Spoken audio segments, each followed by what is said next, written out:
to serve you, Lord. We just thank you for all you do for us, and we appreciate us. We appreciate you and looking out for our city, our state, and our country. It's in Jesus' name I pray. Amen. Amen. So cold I can hardly talk to the Lord. They're not listed on here, but I was at 11.6 cents was our kilowatt hour rate, whereas Claiborne Electric, well, we're at 11.6. Claiborne in November was at 12.7. Entergy was at 13.5, and Swepco was at 13.8. Again, we were at 11.6, and the average across all the users was 12.9, and again, we're at 11.6. My point of showing you this, I want y'all to have this. Again, this is public record. This came off the Public Service Commission's website, but the point of showing you this is, I think we ought to celebrate every month. We are absolutely the lowest power provider in our area. All of our neighbors are higher than us by a good bit. And I put a few numbers on there for you to compare it to. Just a little quick math. This month alone, our savings across the city looks like $250,000.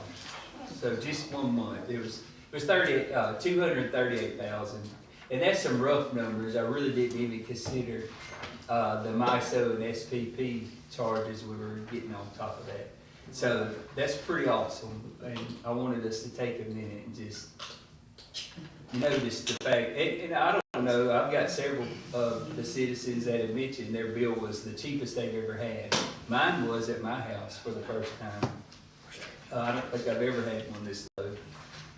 Anyway, just thought that would be worth noting. If there's any questions about that, I'm no expert, but it is what it is. So, another thing I had, if you'll go through the, well, before we get that, Tyler's here, and I had mentioned this to y'all, some of the council, about a bucket truck. The little bucket truck, if you'll notice, in the city, we were putting up lights a few weeks ago, and we were having to use the big bucket trucks. The little bucket truck is very sick, and it's 20 years old, and it's on the last leg. It's in the shop, and basically they're telling us if we're able to get it fixed, we need to sell it, because there's a big if on if we're able to get it fixed. We're going to need to buy a new bucket truck. We all know that our power is just critical to the city, and it's very important to the big scheme of things. Mo quoted one out. The size we need is $240,000. Mulaney's actually at water training today for our bonus points. If the city clerk goes to the water training, we get extra credit for that. She'll be in here in a little bit.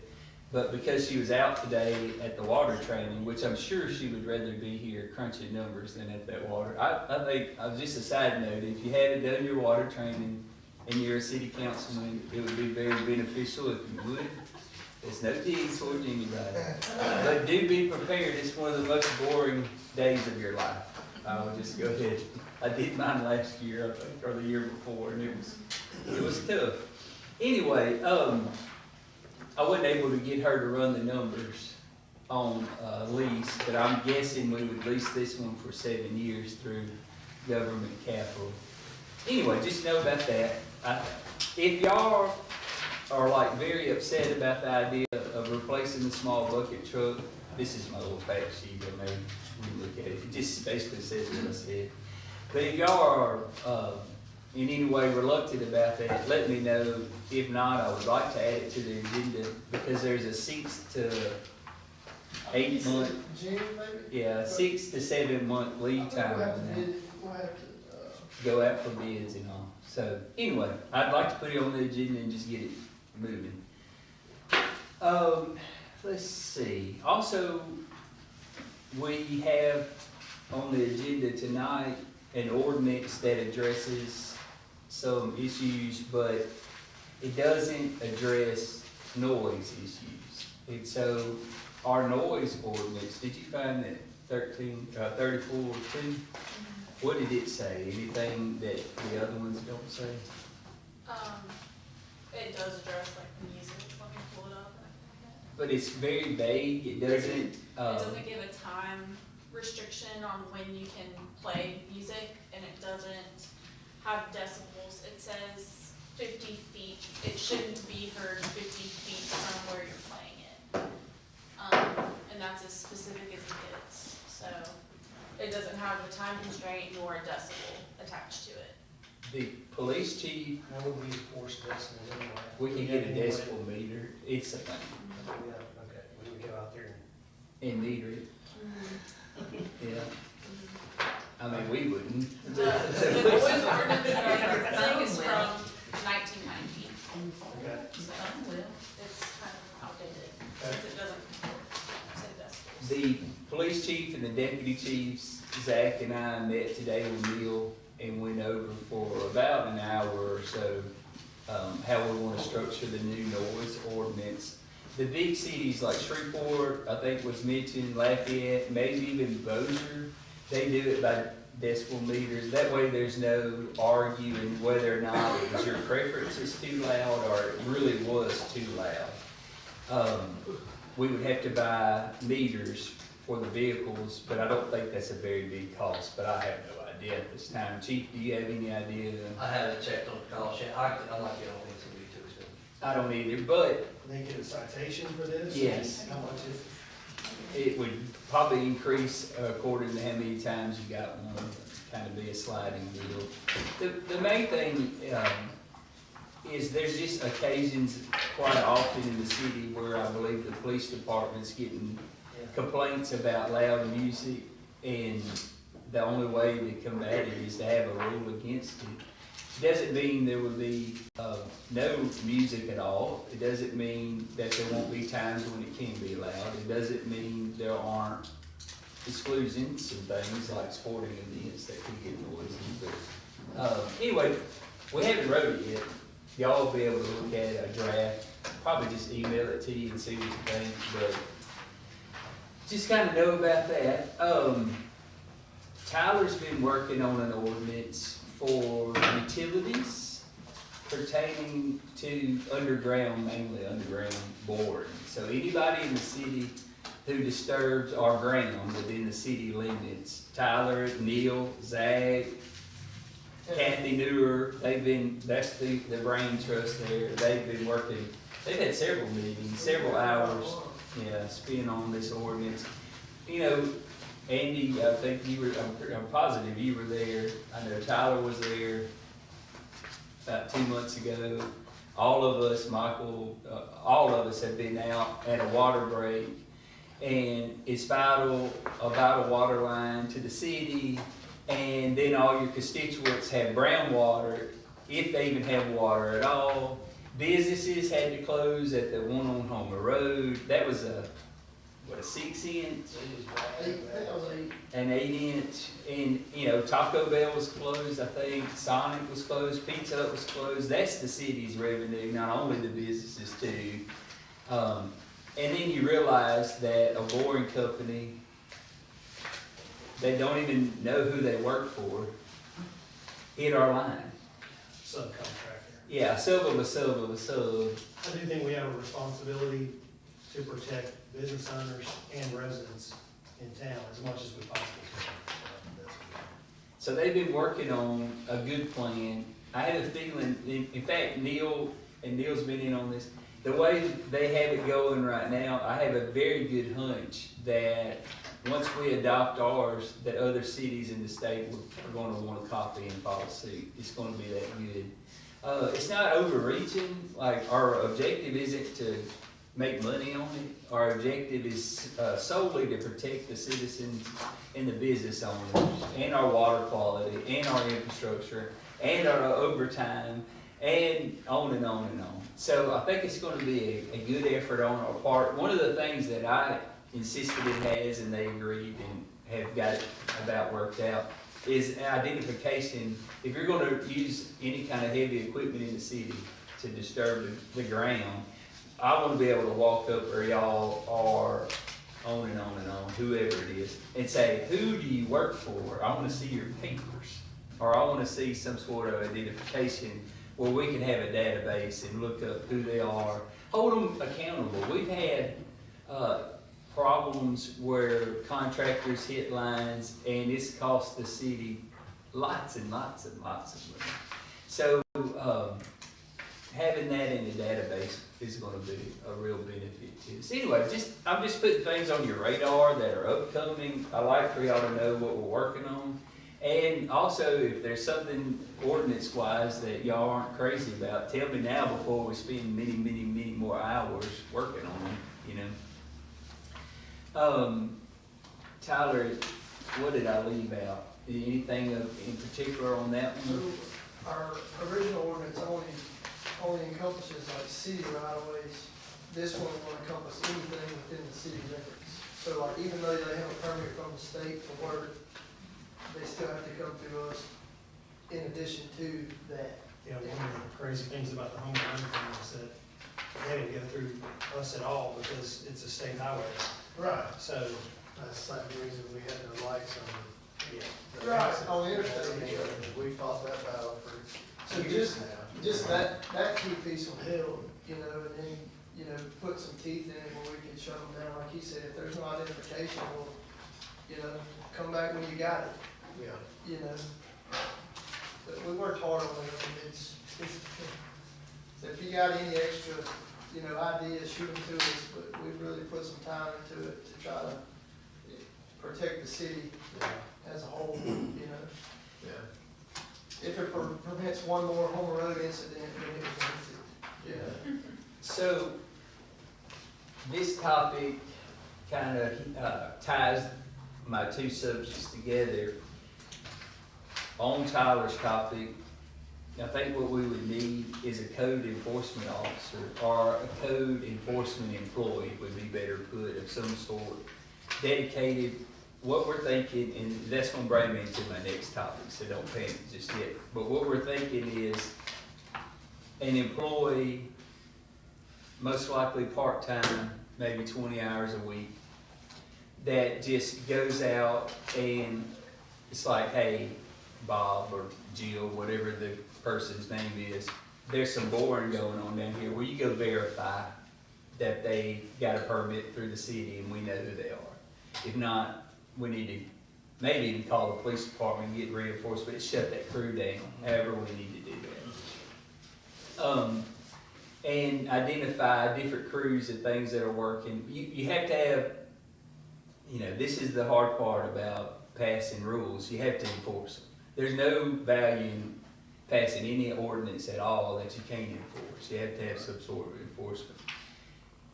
Which brings us to another thing that we're working on, which I think is going to be a home run for the city, which is, and several of us have had conversations about this. We've been working with Neil on this. Ashley's been working on it too.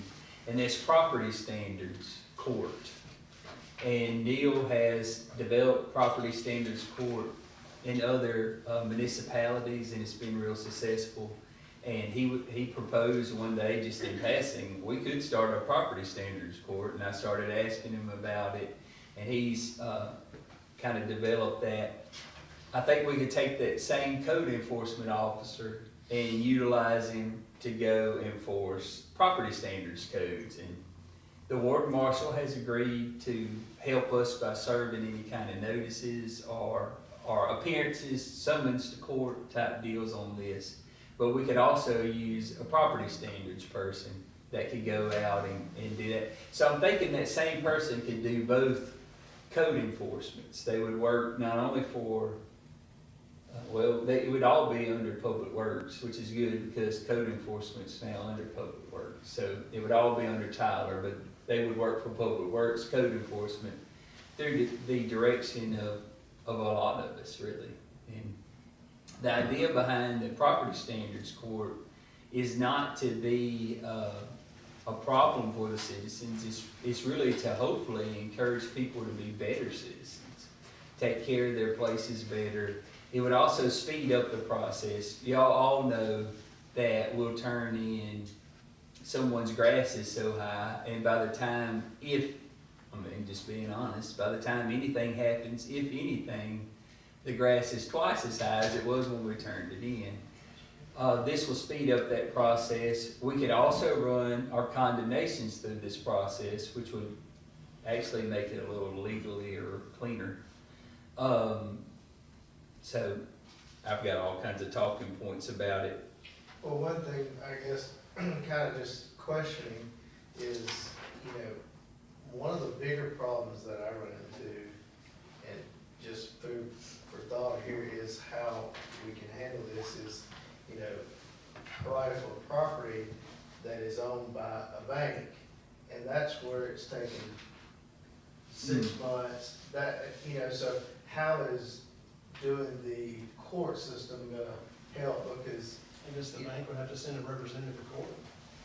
yeah, but I mean, we're in that situation now, I mean, so when we give it to Brent, it may take 6 months for us to have a yard guy go and clean it up, and that's my problem is, how can we speed that process up instead of it taking us 6 months to get that yard clean that a bank owns? I mean, I've got 6 or 8 of those right now, and it's taking 6 months or more because the banks are not, you know, responding, so. And there's private citizens that don't respond too. Yeah, I get that, you know, but, you know, so if there's a realtor sign, I've been calling a realtor saying, hey, you know, can you do something with this, you know? And I've been successful on a couple of properties, but, you know, some I have not been, but that's kind of the I question. think the idea would be How? to give them a court date, so that they have to show up, and if they don't show up, then there's gonna be. Well, the way we work from there, if you don't show up to court and you're the property owner, what I would like to see happen is, all right, you didn't show up for court, we'll take matters in our own hands, we're gonna hire it out, we're gonna put a lien on the property to recover the money. The bank would have to pay us when the taxes were remitted at the end of the year, and that's how we would handle it. This will speed it up a lot, because it wouldn't have to go through the system, it's a whole new system. I think it would be, the whole idea is to be quick. Are we still thinking of retaining somebody that's a, you know, kind of like we talked about, a lawn company, you know, that we could say, okay, we've got these 5 properties that we need to go and mow and get them knocked out instead of it taking so long? I mean, because my understanding, it takes Cooley 3 months to get bids back, and then it's another 3 months to award them, and now we're 6 months into the process, so. I'm gonna put this as, And I'm not- tactfully, no, I don't I'm just know. saying the process is, But I'm gonna try to put this as good as I can. I think this will shift a lot of those things to a new realm of control, and you'll see a lot more activity. My goal, if we're gonna do this, my goal is to prove its value, prove the concept, and we want things to happen quickly. So if we have, you know, a neighborhood and there's one household that's just running the neighborhood values down and the neighbors are just sick over it. So another facet of this ordinance, if y'all decide to pass it, has a beautification committee in it, where it's set up it mimics our planning commission, where a group of citizens that are concerned and want to see the city improve. And off the top of my head, I think about some of those who have come up here in my list that are super passionate. I want my neighborhood to look better. I want things better. And I've asked them, sir or ma'am, if we set up a beautification committee, would you be interested in serving on it? Absolutely, I would. I'd love to. And so the trouble we have is we have very little to no process for these things. The only process we have right now is the squeaky wheel. right. And if it doesn't just squeak and squeak and squeak, there's just no oil. Yeah. And this shouldn't be this hard. The plan that we've been working on this mimics Shreveport, New Orleans, and Lafayette. So the bigger municipalities, you know, they have a legally vetted system that works real well for a large scope of problems. Is this gonna encompass your business and business and commercial? It could. You know, because we've got some commercial issues that we need to address, you know. Yeah, Uh, for sure. I mean, so I would like to see it, you know, Neil encompass it all if we possibly, not that I'm trying to just No, run people out, it's just that, you know, we need to clean up. you it's a know? property standards court. Yeah, I think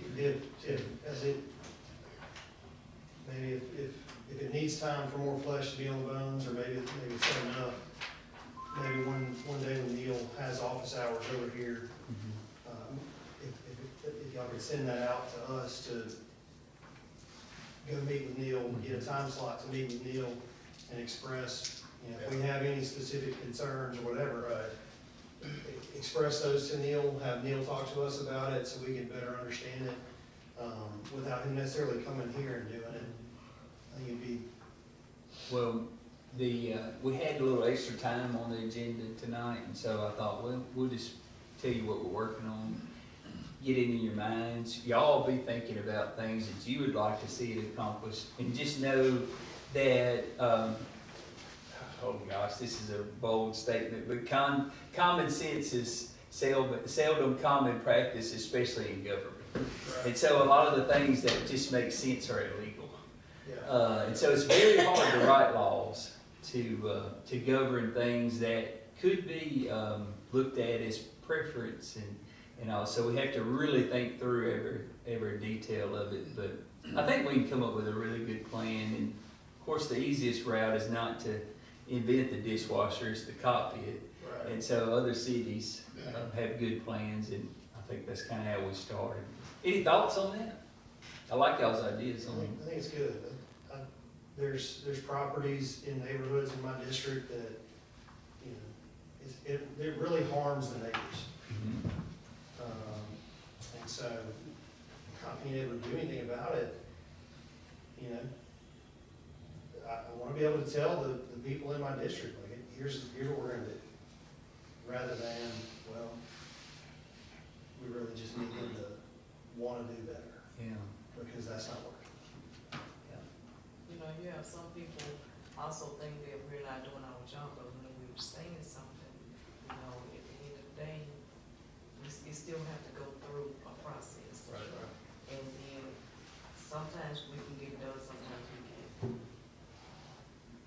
And there's always little human factors that happen too, that slow things down. You gotta work through the system, and then once we get it through that, you have to go through another system. So this will keep it a lot, if you would, closer to the chest, where it's all handled by our special city attorney. He would act as the judge as we get it started, Neil. I've already told him our objective would be to work with them as much as possible. The goal isn't to do anything, it's not to make life worse for people, it's just to hold people accountable and try to pull the standard up. And it wouldn't be even once we started, we can't tackle everything. It's gonna be a few at a time, kind of a once a month property standard court. I knew this would be a good topic, though. I thought it would be good to get it on y'all's radar. Know we're working on it. I would really like to have something on this going pretty soon in the first of the year. I think it would be a really good effort to start the New Year's with something. So I'll try to get you a draft as soon as I can to look over, and whatever we need to do to answer any questions about it and iron out any thoughts you have. There is something, another thing, I think it's this week if the weather hasn't messed us up. The new poles that we ordered probably over a year ago for the transmission line, there were 6 major transmission poles that were desperately needing replacing. And they had to be custom made. And they're very, very special. These aren't wooden poles, they're metal, and they have bolt patterns, and they're very complicated. They're crucial to the city's power infrastructure. They are arriving, they were scheduled to arrive this week. Again, I don't know if the weather's gonna, have you heard? It may be next week. Yeah. We're looking for them this week. Yeah, but the plan is for them to come in this week, and then once they're here, and Mo's gonna have a crew come and verify the bolt patterns, because we don't wanna get that special crew in. But I don't know if y'all even remember, but the plan is to, change these out hot. So you don't cut the city's entire power. This company, I think it's North Houston, is that the name of it? They come in and change the power out while it's still hot. They specialize in that. And it's very, it's a serious amount of voltage. But anyway, we want everything verified before we pay a fortune to get that company up here to do it. We want to make sure everything's right. So all that'll be scheduled. So over the next coming months, we'll have a pretty good improvement to our utility, our power infrastructure. I thought y'all might want to know that. Also, something before I forget and move on to the rest of the meeting. On our agenda, item 4, today Neil and I went over that ordinance one more time, and he wanted us, in the whole ordinance, he wanted us to change one word, the word imminent, and replace it with the word underway. And you can see that in section 34-297A. Anyway, it was just, he thought it would be a more appropriate word, the word underway instead of imminent. So, if y'all want to pass the ordinance tonight, in your motion, I need, when you make the motion, if you would, say, I recommend that this ordinance be amended to remove the word imminent and replace it with underway. So, anyway, are there any questions about that? Okay, well, that wraps up normally, and Tyler pointed this out a few minutes before the meeting started, normally in December, we like to have like a 5 or 6 topic meeting, say Merry Christmas and head on to the house. But this month we have a 20-item agenda. It's not a whole lot to it. A lot of it's the minutes. Let me look real quick. We have a compliance questionnaire, which is an annual thing, number 5. Number 6 and number 7, I know y'all have already reviewed the agenda, but just in case y'all had any questions, this is the money that Senator Bass and Representative McMahon allocated to Minden through the state, through capital. This was supplemental funds. And this is us just doing a cooperative endeavor agreement to accept $250,000. Number 8 is something we should be super excited about, which is putting out for bids the redoing of Industrial Drive by the truck stop on, So that's a big, good deal. And that's the Love's truck stop out through there. Number 9, Tyler's been working on this. This is y'all giving me the authority to accept the donation of the property for the Robertson Lift Station. We've been talking about that for all of our term, and even before that, I think it was discussed. But we've always needed more property to build a proper lift station down there. And this doesn't just support Robertson subdivision, but it also supports a lot of the Industrial Drive businesses, such as Fiberbond. And you can imagine the more employees you put on, the more you need a sewer lift station. So that would give me the authority to accept that in the event we get it done, or at any time. We have 4 condemnations. Bayou Avenue, East Union Street, St. Res Street, and Martin Luther King Drive. So I don't know if y'all saw those. We have some promotions the chief has recommended, 4 police department promotions, and then just regular stuff. So that being said, I'm going to turn the meeting over to our police chief, Chief McIver.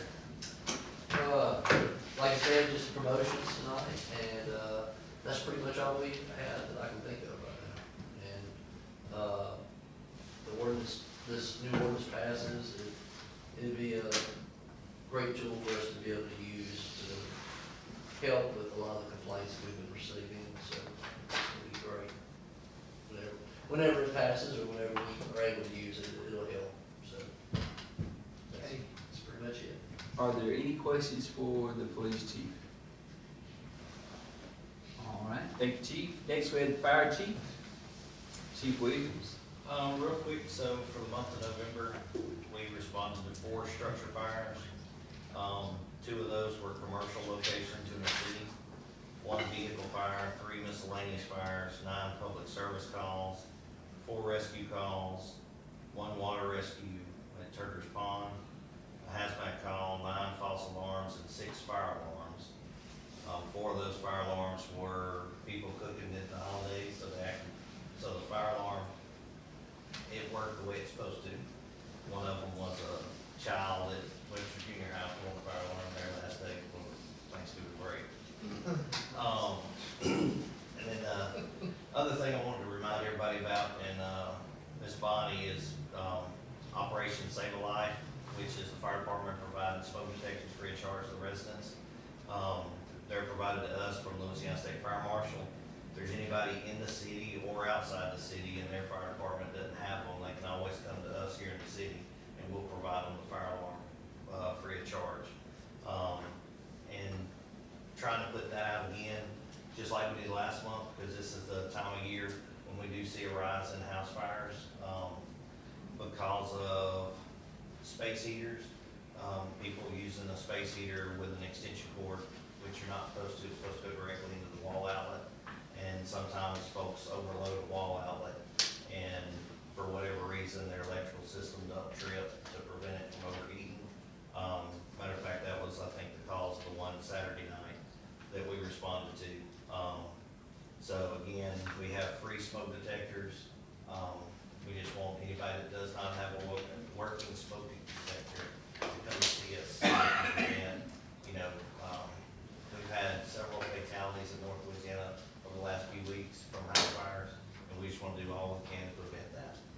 So, other than that, that's all. Okay. All right. Any questions for the fire chief? Bids on the fire trucks. We're waiting on, I'm going through the spec sheet now from that third vendor. Should have everything, should have everything back to him tomorrow. He should have me a price within a week, and I'll provide y'all all 3 of the estimates that we've gotten. Hopefully for January, for y'all to look at, either vote on something in January or February. But it looks like this other one is still gonna be cheaper and a quicker turnaround on the delivery date. So, Any more questions for the fire chief? All right. Well, I was hoping Mulaney would be back from water school by now, but I guess not. So, that being said, are there any questions pertaining to the budget?